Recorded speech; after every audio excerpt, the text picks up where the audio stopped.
Hello, it's Wednesday. Who is up tonight? Hello, it's Dr. Melva. Let's see who's gonna join me if you're watching replay, #replay.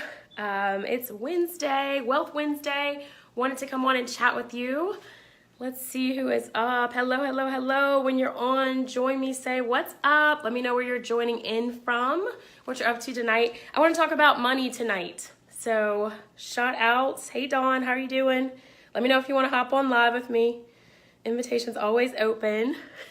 What's up? Now I was just gonna leave. All right, so welcome as everybody comes on. Just got back from church. It was a great session. Hello. Hey Lorraine, how are you doing? Thanks for joining. What's up, Caroline? Hadn't talked to you in a long time. Hey, Dawn's laughing. Hey, I can use the feature if you want to join me, Dawn. I'd love to have a live guest tonight. Welcome. Where's everybody calling in from? Charlotte. Is it Pennsylvania? All right, so I want to talk about money tonight on Wealth Wednesday. I have a lot of things I can say about money, and I guess you guys can hear me. And check the volume. So for those of you just joining, or if you haven't seen my lives before, I'm Dr. Melva, your board-certified radiation oncologist, and I help breast cancer survivors live their most vibrant, healthiest lives post-cancer treatment.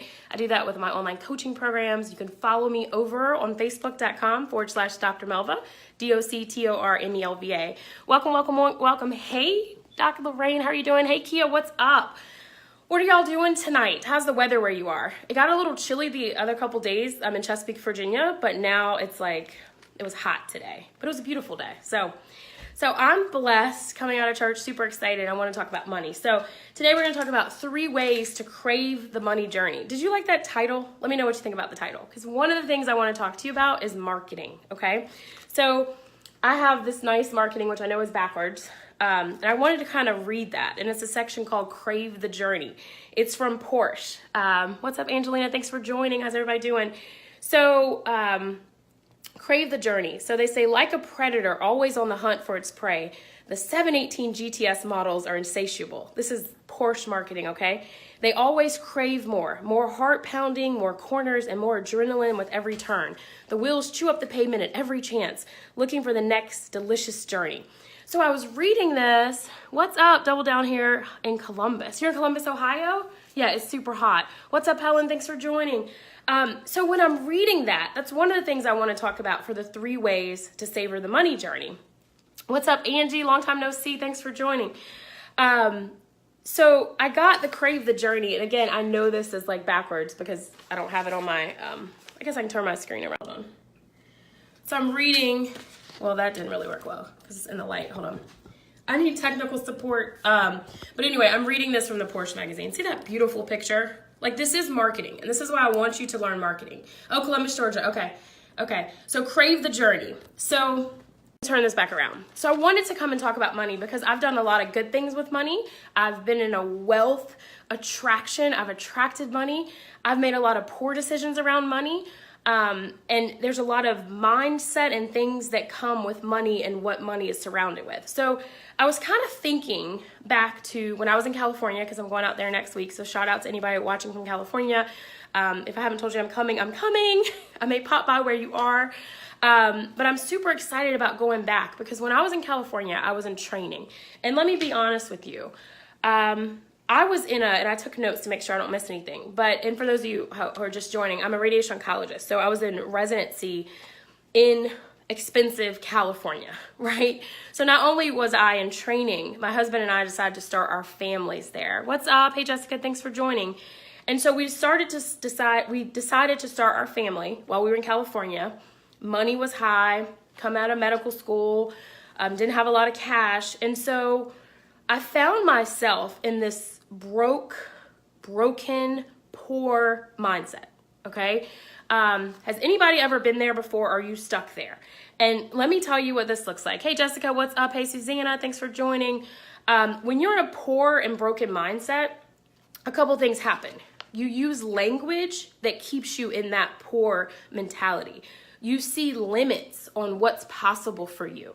You don't look for what else you could do outside of what's right in front of you.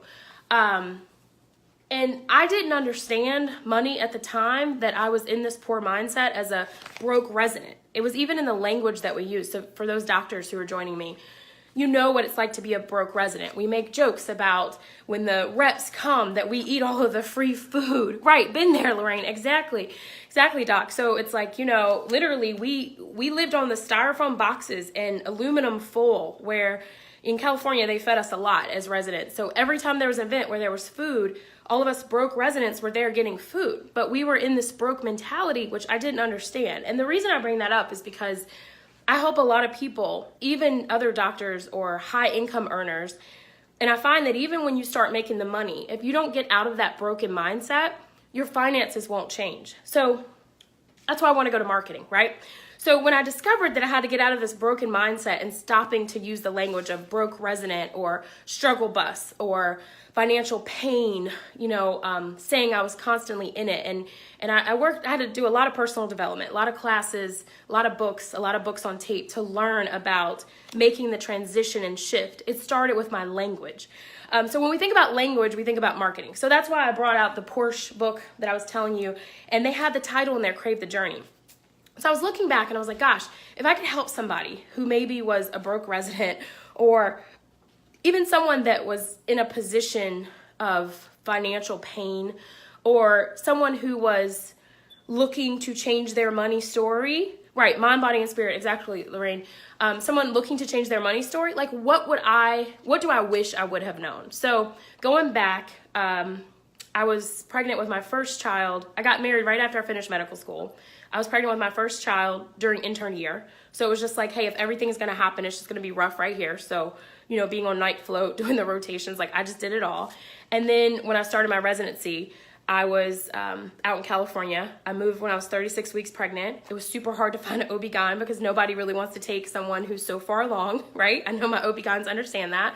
So when I found an OB-GYN doctor, I moved, I was pregnant. Hey, what's up, Jessica? Thanks for joining. I was pregnant. I moved to California and I was in this broken mindset, but we made the decision to start our family.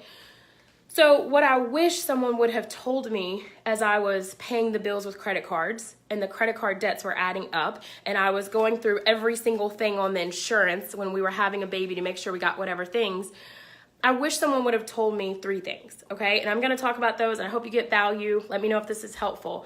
But the first one is marketing, okay? So marketing is your friend. You get so much free marketing in your inbox that you can be using. I know a lot of you are entrepreneurs or you're considering side gigs. I wish I had known how I could have used marketing to, one, help me get out of that mindset and see what was possible. Would you say, oh no? Which part is, it might be delayed, Lorraine. I wish I had known about marketing to help me get out of there. What's up, Dr. Rashida? I wish I'd known about marketing. So this is the Porsche marketing, and what you see is there's so many titles that you can use for your marketing, right? What's up, Dr. Dre? Thanks for joining. There's so many titles, and there's marketing that's like in your inbox, okay? In your inbox every day. There's marketing that's in your mailbox, and instead of throwing it away, if you're in a spot where you're in a broken poverty mindset, you're struggling with money, stop and look at the people who are spending millions and what they're saying. Right, credit card debt sucks. Exactly, Lorraine, right. So we were paying for bills on credit cards because we were in the broke mentality. We were trying to get by as a resident, and I wish I had known what was available to me. So the first one's marketing. So let's take an example. So this is this beautiful, even if it's backwards, you can see it. Do you see how beautiful this is? How thick the paper is? Where do you guess this is from? Like you might, those of you people out there may recognize it. What's up, Jackie? Thanks for joining. Amazing is a promise. So casino marketing. Oh my God, they promise you the world, right? Amazing is a promise. So they have a sweet to indulge you, games to thrill you, bites to entice you.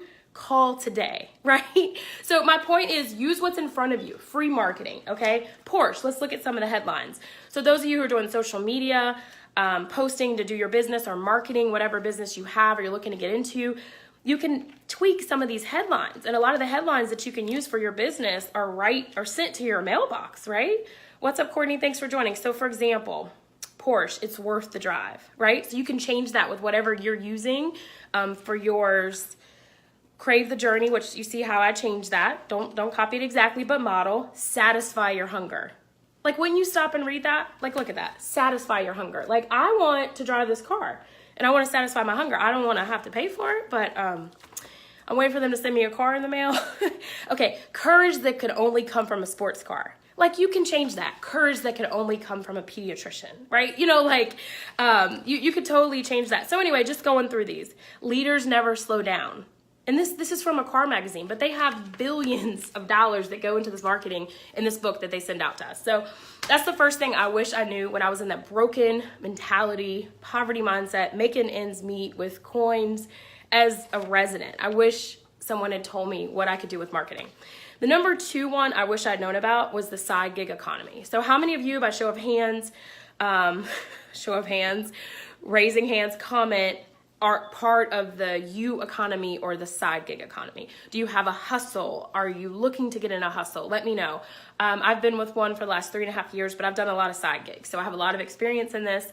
But I wish I'd known when I was a resident what was possible. And I'll be honest, the whole like comparison thing, you don't want to do that, but I can't help but be so proud of these other residents and medical students that have social media platforms, and they understand the importance of having influence and building a following and teaching and helping people as you go on the journey, instead of kind of where I was when I was in that broken poverty mindset as a resident in California struggling. I was just trying to get through medical school. Like, I couldn't imagine posting anything. You know, I shared I shared pictures with friends and family over email. Rashida said, not me, my first job keeps me busy enough. Exactly. But Rashida, you're doing so well. I'm so proud of you. And I love your travel life. Like, I need to have you on a live. You need to join me so you can tell me how other doctors can travel like you. I love your adventures.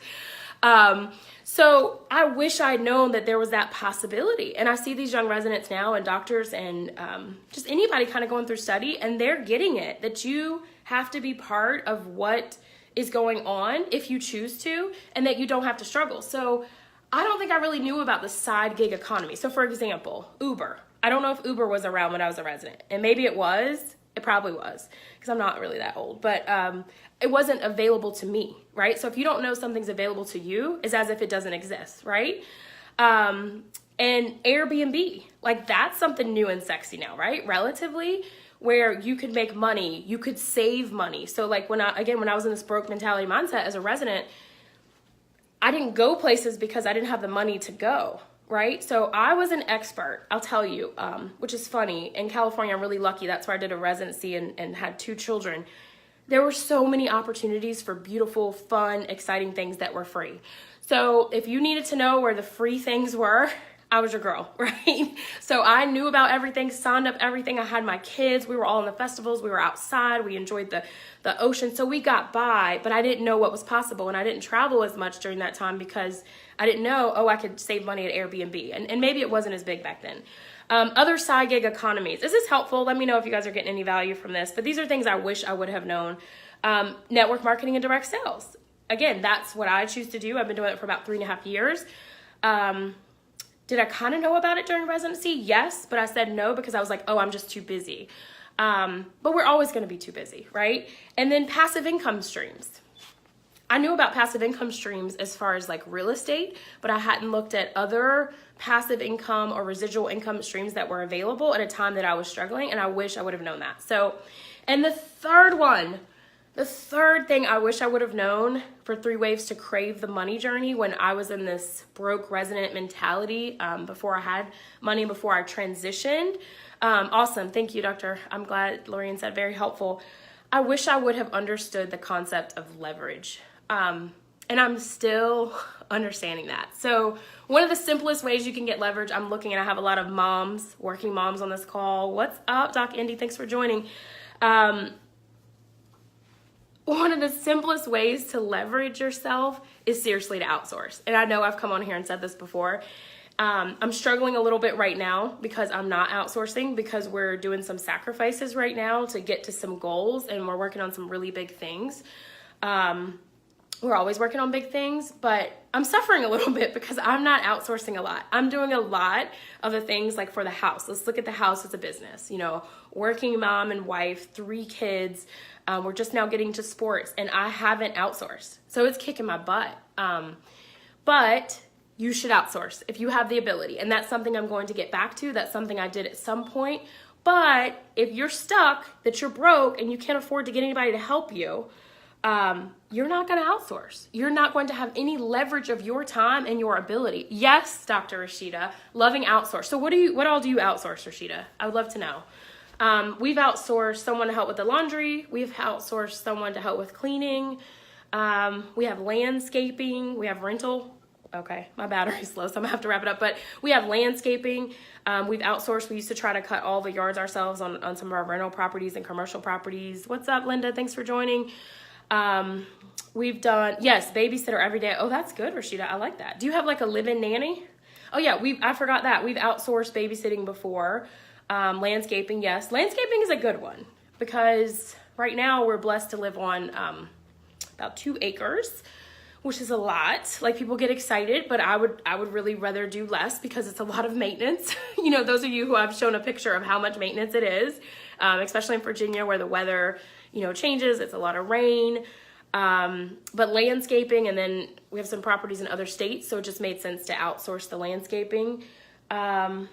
What else? But yeah, back to leverage. So leverage is the third thing that I really wish, you know, in between those nights on call, being at the hospital, being in the clinic, I wish someone would have talked to broke resident mentality, Dr. Melva Penn Bingham at the time, and said, leverage your time, put money aside and have a break for yourself. So that's personal. No, just after school sitter who drives activities. Yeah, I got to get a sitter to drive for activities because I think we're taking the leap and we're going to do, some serious sports for the kids. I'm really a little nervous about that. As a matter of fact, we're thinking about cheerleading. Shout out to those cheerleading moms. I don't think I'm ready, but my poor child wants to do it. So I'm like, okay. And they were talking about the commitment and I literally was like, do I have to sign a contract for this? Like, I don't know if I can dedicate that much of my time in my life. And then my daughter was sitting there and I was like, okay, mom guilt. So anyway, I'm working into that, but I'm gonna have to leverage. We're gonna have to get some support because I can't be 3 different places with 3 different kids, even if my husband and I work together. So we're gonna have to leverage. So let's say, yes, sports meal delivery service. That's right. So I've done meal delivery. I've talked about Gobble and Green Chef. I'm gonna pause it a little bit because I totally screwed it up and we had like 10 meals at one time and literally I felt like I was cooking at a soup kitchen and passing the food out. So until I get that balance, I'm gonna work on that. Yay sports, find a mom village for carpool. I like that, a mom village. Yeah, maybe that's what we need to do. Residents to do basic physics for weight loss patients. Physicals, yes, right. So you can use residents for your business. So yeah, leverage is something that I wish I'd understood. So for your business, for your personal life, and your leverage when you have a team of people. Like Rashida says, I love this, a mom village. You know, yeah, I need a mom village. Like, where do I find those? Can I Google that? Because I need that. So anyway, wow, you guys are teaching me so much. So just to recap, those of you just joining me or catching the replay, #replay, I wanted to talk about money on Wealth Wednesday today and mindset, right? So I was a broke mentality, resident mindset. It took me a lot of personal development, a lot of calls, a lot of work to switch to that, to the wealth mindset of, you know, attracting money and attracting wealth. And we could get into that later, but the 3 things I wish I'd known during that transition, and literally the mistake I made, which I work on not talking about this because I changed my story, but maybe it'll help somebody here today, is I went from that broke, poor mindset, and I went immediately into, what's up? Hey, Katie. I went immediately into spend the money before I had it because I'd struggled for so long as a resident trying to make ends meet in expensive California when I was a resident that I was ready. It would be like, I remember talking to lenders being like, well, I'm going to be a doctor and have an attending. And, you know, it was like the money was spent before I got it. Please don't do that. You know, I wish somebody would have been like, whoa. And I guarantee you at least 10 people in my life did. But, you know, you don't understand what you don't know. And you may not listen if you're a little stubborn like some people like me. Let's see, Rashida said, our mom village, we have lots of baseball moms who share getting boys to practice in games. That's awesome. And then it cuts it off, so I can't see what else. Oh, found them on school and in baseball. Okay. Oh, cool. Y'all are doing baseball. So yeah, that's awesome. So yeah, I need a mom village. Thanks, Rashida. I'm gonna find a mom village. So if anybody wants to be part of my mom village, like hit me up at the end of this. So just to recap, for those of you just joining, 3 ways to crave the money journey. 1, understand a broken poor mentality. Change your language. Change it right now. Don't say that you're struggling financially. Don't say that you've made financial mistakes. Change it into, in the past, I have done this. Now I am. I attract money. I allow myself to make more money in a month than I have in a year, right? Get your affirmations together. Change your money energy. Be respectful of your money, even if like it's a coin. Right? Write it down. If you get 5 cents that you didn't have before, be grateful for it. And it sounds small, but it's huge. I did that. It was fun. Spending before I got it. Lessons learned. Right. Spending before I got it. And like, I'd love to talk to those people on the phone like, hey, well, I know I don't have any money in my bank account now, but see, I'm taking my exams and I'm going to pass and I'm going to make this good salary. So like, can you loan me the money? And they'd be like, yeah, oh, you're a doctor. And I thought it was exciting. No, it's not. No, don't spend it before you have it. Lesson learned. I agree. So the 3 things to go into the, wealth mindset, attract money, things that I wish I had known when I was in the broken mindset. 1, the power of marketing. So those of you that weren't here, catch the replay. Marketing is all around. So if you're building a business, if you're looking for ideas, if you're stuck, use the marketing and the headlines and the words that they've spit billions on. It's coming in your inbox. As a matter of fact, when I first started doing some marketing in some of my small businesses, I like literally kept these offers in a folder and I'd go through them and see how I could use the words. So it's free, okay? You can learn how to be a copywriter. You can learn how to get people to engage with you until you make the money where you can spend somebody to help you more. Start with free. Please start with free. That was another thing. If I added a 4th tip, start with free. So marketing. 2, I wish I had known that it was possible for me to get into the side gig economy, to get into the U economy. I forget the numbers. Maybe someone on here knows, but it's big. It's in the billions. And if you're not in the side gig economy and you think that you have to stay where you are financially, it's possible for you, but not if you are still in that, I don't have time, it's not for me, it's sales, or I don't want to rent out my space, whatever it is. So look at it, Uber, Airbnb, direct sales and network marketing, which is one of the things I do, passive incomes with rentals. So there's a side gig economy that is out there and available to you. You don't have to struggle. And I didn't know that. I wish someone would have told me that. I wish someone would have done a Facebook Live that didn't exist when I was broke resident and said, like Dr. Melva Penn Bingham, you don't have to struggle like this, right? I wish I'd known that. And number 3, leverage. Look at leverage. Look at ways that you can leverage yourself, your time, your money, your energy, your effort, your brain. One of those big ways is like coming on here and meeting awesome people or talking to people who you don't get to talk to a lot. Like I love the community and the fact that we can be international in minutes on Facebook. If you haven't gotten on Facebook and done a Facebook Live and shared what you're passionate about or shared what you've struggled with or your vulnerabilities or for people to see your imperfections, like, do you know how much it takes for me to get on here and be like, hey, I screwed up financially and, I was a broke resident and, I get marketing from casinos, which means I go to casinos, right? Like, not just me, but we won't talk about that. It takes a lot, but people respect you for that because that's what they relate to, okay? So anyway, that's all I got. I mentioned sacrifices, so I mentioned before, we don't have the AC right now. The bill is half, but I'm not broke, but I'm saving a little money for some other things. So I'm in here sweating with this light, but I hope y'all can see me. So anyway, I love y'all. Let me know if there are any questions. What's up, Ashley? Thanks for joining. If you're just catching me on the replay, say what's up. Let me know if you have any other advice, things that I've mentioned. I'm definitely going to take this mom village. If you want to be in my mom village, hit me up. I need a village. I need a whole village because raising these kids is tough. And I wasn't even ready for preteens, but that's a whole nother Facebook Live. I thought toddlers was tough, but anyway, you guys have a good night. Thank you so much for joining. Until next time, I'm Dr. Melva. You can find me at facebook.com/Dr. Melva, DoctorMelva. Good night. Bye. Thanks for joining.